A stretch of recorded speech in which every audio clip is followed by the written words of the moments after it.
আসসালামু আলাইকুম রহমতুল্লাহি ওবরকাতু। হাকিমাবাদ খানকা শরীফ বার্ষিক মাহফিল 2025। বার্ষিক মাহফিলকে সামনে রেখেই আব্বা হুজুর মোহাম্মদ শামীম আক্তার মাদ্দাজুল আলিয়া মাহফিলের কোন জায়গায় কি করা যায়, মাহফিলের খাবার হোটেলগুলোর ব্যবস্থা করার জন্য উনি জায়গা পরিদর্শন করতেছেন। আগে যে জায়গায় হোটেল হয়েছিল ওইখানেই হোটেল হওয়ার সম্ভাবনা আছে।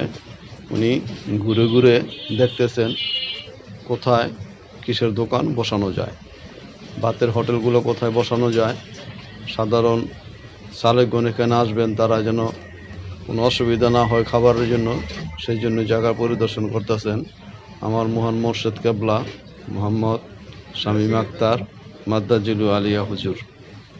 হাকিমাবাদ খানকা শরীফ বার্ষিক মাহফিল 2025।